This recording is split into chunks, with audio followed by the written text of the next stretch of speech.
Sleep is something we all do, and yet its mysteries are still being uncovered. We know that good sleep is vital for memory, cardiovascular health, and overall well-being. But what happens when sleep is disrupted? More importantly, how does inadequate sleep contribute to conditions like dementia? And what can we do to protect our brain's health? Today I'm joined by Professor Guy Leschziner, a leading neurologist and sleep specialist, to explore the fascinating relation between sleep and brain health. Professor Leschziner is a consultant neurologist at Guy's and St. Thomas Hospitals, the author of several acclaimed books on sleep, and an expert in sleep disorders ranging from insomnia to narcolepsy. So thank you for joining me. To begin, research suggests that sleep and neurodegenerative diseases like dementia have a complex bidirectional relationship. Could you start by explaining the key mechanisms that link the two? So there are a number of ways in which sleep disorders and neurodegenerative conditions are linked.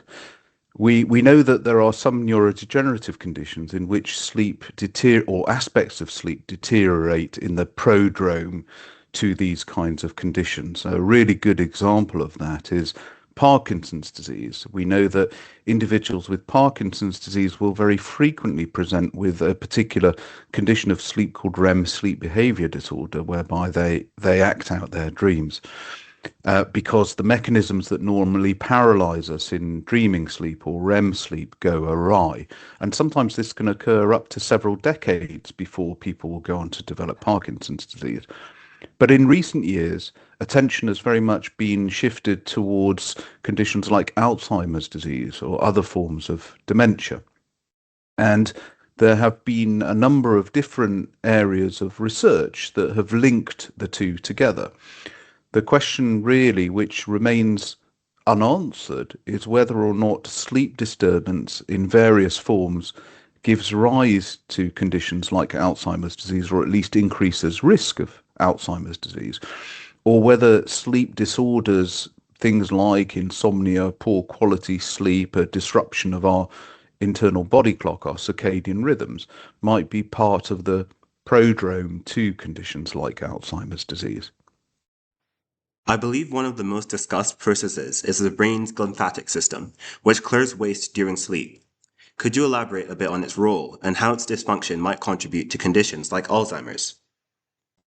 So the lymphatic system is a parallel to the lymphatic system within the rest of the body. So it's a mechanism by which extracellular fluid is removed from the brain substance itself. And there are very small channels within the brain that allow this extracellular fluid to be reabsorbed. One of the functions of the lymphatic system appears to be the removal of the breakdown products of metabolism and other proteins away from the brain, including a protein that is very heavily implicated in the pathology that seems to underlie Alzheimer's disease, a protein called beta-amyloid. And even a single night of sleep deprivation seems to dramatically shift the removal of beta-amyloid from the brain. So a big area of research has been this association between sleep and the lymphatic system. And indeed, there is some evidence, quite strong evidence, that particularly in the deeper stages of non-REM sleep, the capacity of the lymphatic system to remove these kinds of byproducts of metabolism is dramatically increased by up to around 60%. So if you have this waste removal system that seems to be promoted by deep sleep, deep non-REM sleep, then you begin to have some insights into what the potential mechanisms are for sleep disturbance to give rise to conditions like Alzheimer's disease. If you're getting very little deep sleep, then that might impair that mechanism by which all of these toxins and proteins like beta amyloid might accumulate within the brain. That's not the only mechanism, however, because it's important to remember that one of the main functions of sleep, as it's currently conceptualized, is in the movement of memories from our hippocampus to our neocortex. So basically taking memories from our short-term storage into our long-term storage. So that may have a role as well.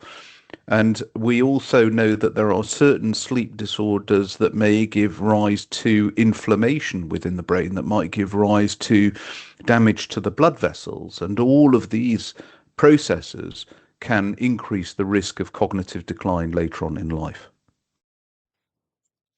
Especially recently, we've been seeing a lot of children and adolescents taking a lot more medications in attempt to prolong sleep. But there's also been a growing concern about the long-term use of sleep medications and their potential link to cognitive decline. What does the current evidence, suggest about this, and how should we approach sleep aid use?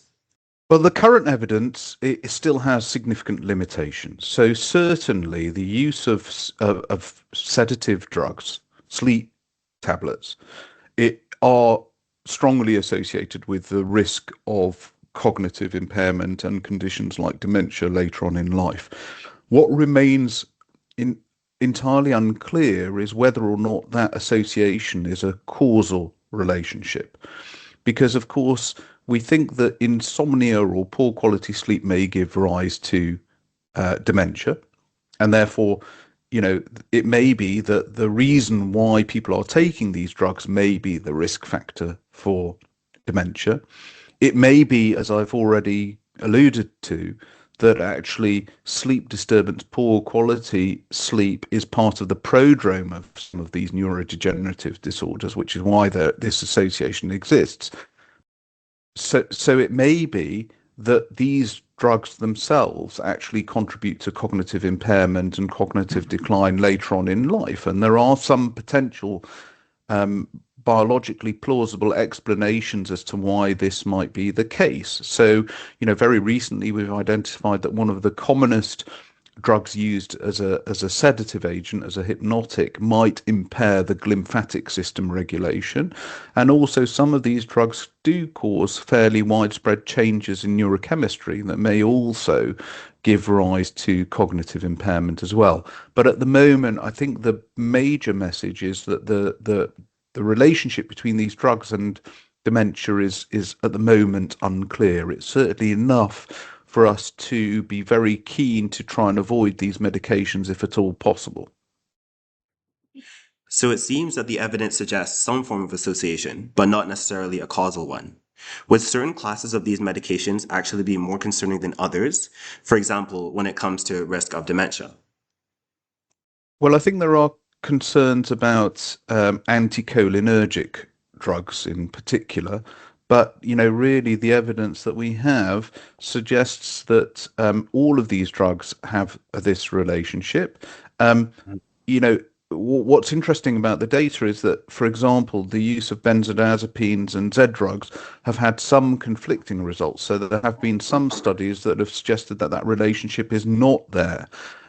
I think that all of this will become a little bit more, will become a little bit better understood over the coming years. Alright, so obviously, REM sleep is important for consolidating memories, as you've said, and also that certain medications might actually impair the glymphatic system. We know that sleep disturbances often precede cognitive decline. But do we actually know if poor sleep is a contributing factor to dementia, or is it simply a symptom of disease? Yeah, I think the short answer to that is that we don't fully know. I think the answer is likely to be both, and certainly there are some indications from the evidence that both of these are important.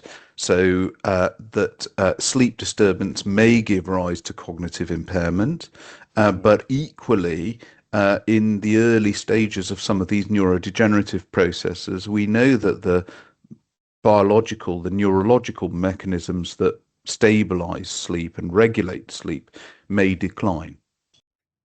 I think one of the more interesting things I've learned recently was that if you cut down an 8-hour night to a 6-hour, maybe because you've got work early the next day or maybe something else, you might expect you've lost around 25% of your sleep.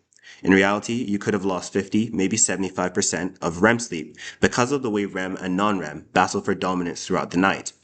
Often, we might try to catch up on missed sleep later on, but could improving sleep quality in midlife actually reduce the risk of developing dementia later on? I think again the answer to that is we don't know. But given what we know at the current time, it would seem prudent to ensure that you are not sleep deprived at any stage of your life, not only because of the neurological implications, but also with regard to cardiovascular health, with Right. regard to weight, with regard to immune function, with regard to your psychological health as well.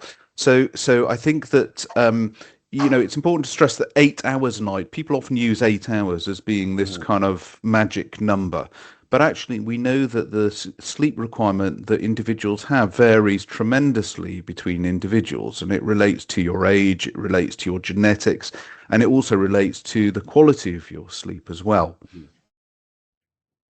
As you said, cardiovascular health and sleep appear to be deeply intertwined.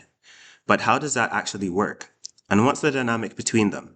Could you briefly outline how sleep disruption actually impacts cardiovascular function? Well, there are a number of different potential mechanisms. So certainly, we see that in sleep deprivation there are hormonal changes that impair your glucose tolerance, Mhm. that impair your regulation of blood pressure, and as a result, increase your risk of cardiovascular disease through damage to the endothelium. We know that, for example, in conditions like obstructive sleep apnea, which is where people obstruct their airway and often have recurrent episodes of hypoxia, of low oxygen at night, that puts the tissues under oxidative stress and it can precipitate an inflammatory response. And obviously, we're beginning to understand some of the associations between inflammation and cardiovascular disease and a whole range of other aspects of our health. And we also see that, for example, in obstructive sleep apnea and in other sleep conditions, that what we see is Mhm. surges in um, chemicals like adrenaline, and we see that that can prime your sympathetic nervous system, which is the bit of the nervous system that's responsible for regulating your blood pressure, for example.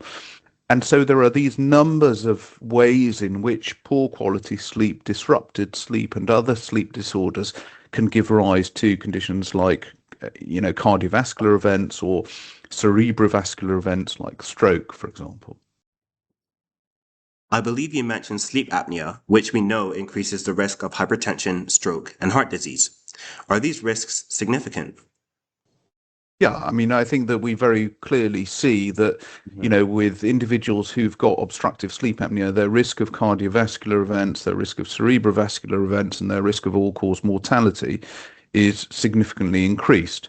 There have been some data to suggest that if you treat the sleep apnea, you actually reduce the likelihood of these events.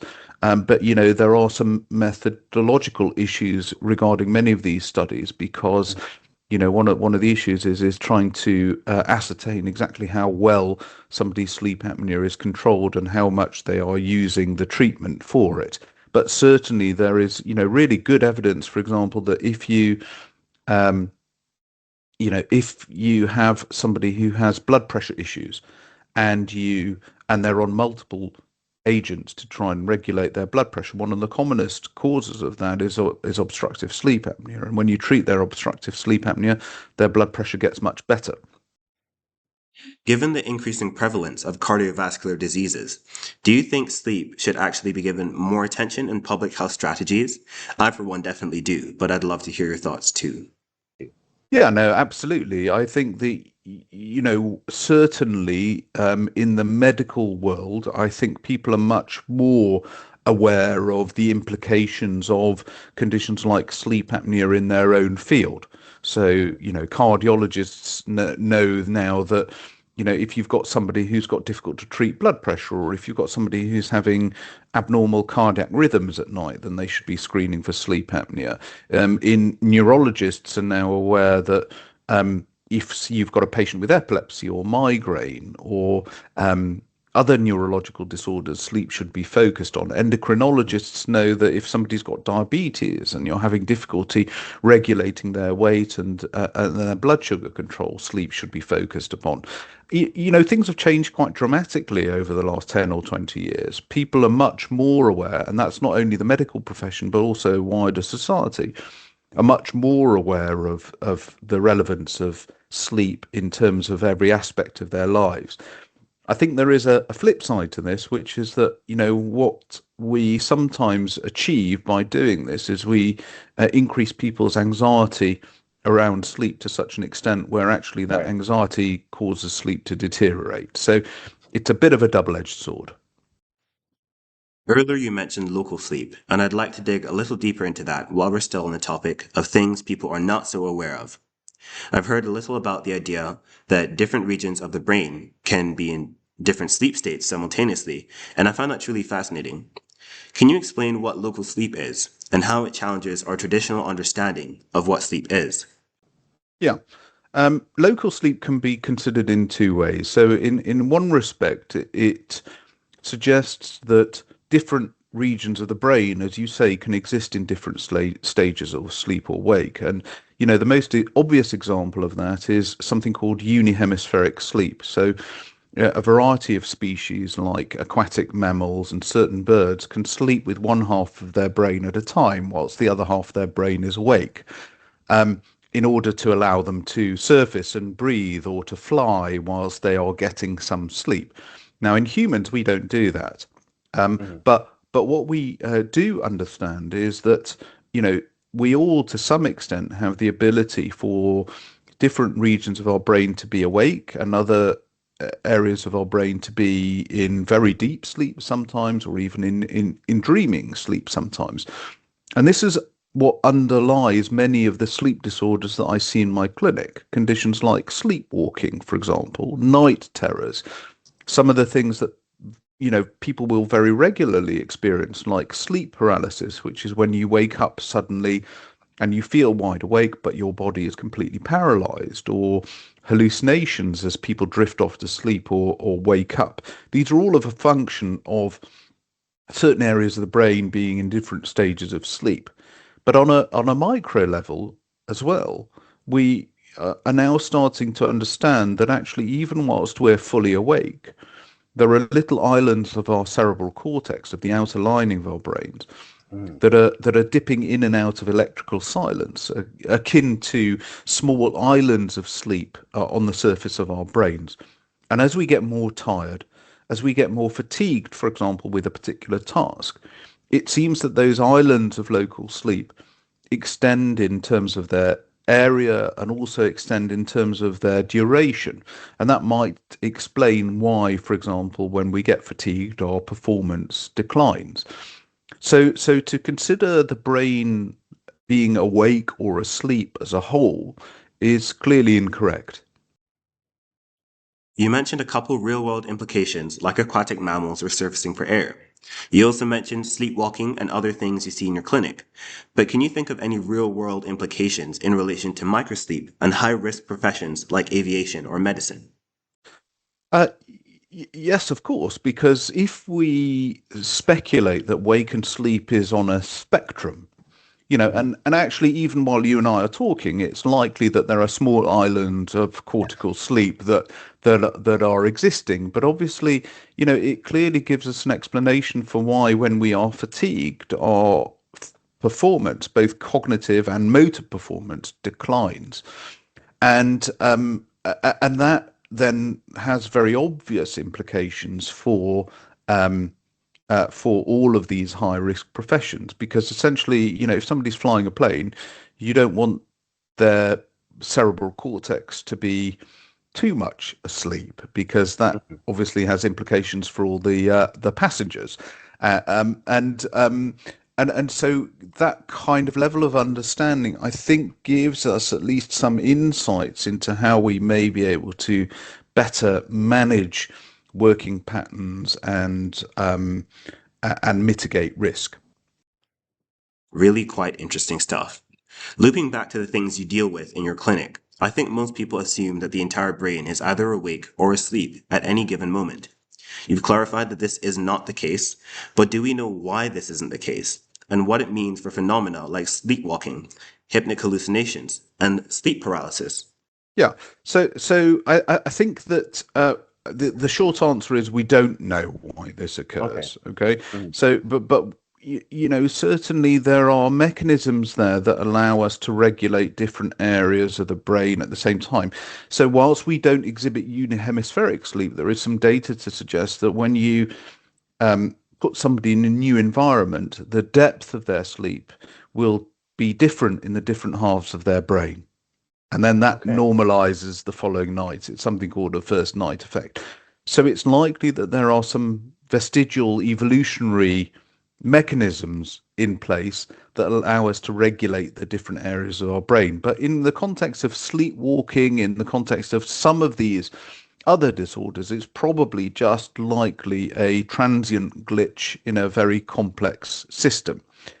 There is a flip side to this sort of local sleep in that one of the things that we often see in the clinic are individuals who will swear blind that they haven't slept at all on the night Oh, of a particular study. And actually, when we monitor their brain waves, we can see that, actually they've slept, or the majority of their brain has slept for 7.5, 8 hours. And this is wow. something called paradoxical insomnia. Mhm. And there is some data to suggest that actually, whilst the majority of the brain is in deep sleep, actually the areas of the brain that are responsible for awareness or consciousness are not entering into quite as deep sleep. So this issue of local or non-global sleep affects us in both directions. So it can affect our waking, but it can also affect our sleep as well. Out of curiosity, what are the most persistent misconceptions about sleep that you actually encounter in your practice? Other than local sleep, of course. So I think we've talked a little bit about this issue of 8 hours sleep. So the fact that there is huge variability in terms of what we need. Um, the other big misconception I think that is very commonly encountered is that the sleep trackers that people use are the gold standard for measuring sleep, and that they define how much sleep you have. What is very clear is that the feedback that we get about our sleep will fundamentally influence our experience of sleep. So there have been some very interesting studies done recently whereby individuals were, for example, only allowed to sleep 5 hours, but the clock in their room was manipulated to convince them that they had slept for 8 hours. And despite sleeping for 5 hours, when they looked at the clock and thought that they had slept 8 hours, their subjective experience of sleep was much better. And also, even brainwave changes that we associate with being awake or being tired also improved, demonstrating that actually our perception of our own sleep is vastly different from the reality of our own sleep, and that perception can influence how we feel during the day. Wow. So sleep trackers, in and of themselves can be very harmful for individuals, particularly who are already concerned about their sleep, because they may be giving feedback that is possibly correct, but possibly very incorrect, and will be influencing individuals' own experience of their sleep. And that now has a name, which is called orthosomnia. These are individuals who have either convinced themselves that they have a sleep diagnosis or convinced themselves that their sleep is really poor based upon sleep tracker data. You mentioned paradoxical insomnia a bit back. It's a condition where a person may feel as though they're not sleeping, despite the objective evidence that they are. How can we explain this phenomenon neurologically? And what are some of the biggest challenges in diagnosing and treating this condition? Uh, So, from a neurological perspective, if you do EEGs with lots more electrodes, so typically when we do a sleep study, there will be 4 channels, and so they give us a very rough approximation of what is happening within the brain. Mhm. And in paradoxical insomnia, if you look at those 4 channels, what you see is what looks like very normal sleep. If you do an EEG with many more electrodes, so you get much better spatial resolution over the brain, for example, 256 electrodes rather than 4, then what you see some subtle changes in certain regions of the brain that have been linked to our consciousness, our awareness, the default mode network. And, it suggests that what was previously thought to be entirely a psychological phenomenon actually has an underlying neurological basis. Mhm. There are a number of challenges in treating this because we don't quite know exactly how to treat it, whether or not we should be treating it in the same way as all other types of insomnia. Um, in my experience, it can be a little bit more difficult to treat and is more likely to require medication alongside non-drug based treatments. I think one of the biggest hurdles is actually, people's subject when your subjective experience of sleep is that you haven't slept at all, and a Mhm. doctor tells you, well, actually, you slept for 8 hours, then that's quite difficult to get your head around and actually can Yeah. make people feel very suspicious about the accuracy of the data. So that's a Right. big hurdle in terms of treating these individuals. Right. Well, Professor Leschziner, this has been a truly insightful and interesting conversation. We've explored sleep's connection to brain health, the role of the glymphatic system in clearing waste, and the impact of sleep disruption on dementia and cardiovascular disease, among others. We've also discussed the importance of discussing misconceptions around sleep and recognizing conditions like paradoxical insomnia and local sleep. But before we wrap up, if there's one key message about sleep that you wish more people understood, what would it be? So it would be understand your own sleep a little bit more. So know how much sleep you need in order to wake up feeling refreshed, to not feel sleepy during the day, and to be ready for bed at the same time. Regularity is a really important aspect of good quality sleep. If you have insomnia, then there are treatments for insomnia that do not necessarily involve drugs. And if you suspect that you have other forms of sleep disorders, please go and see your GP. All that really is quite important, isn't it? As research continues to uncover new insights, it's clear that prioritizing our sleep health isn't just about feeling rested. It's about protecting our long-term brain and body health. Thank you again for sharing your expertise today. And to the listeners, if today's discussion has made you rethink your sleep habits, then that's a great step forward. Starting this World Sleep Day, let's make sleep a health priority.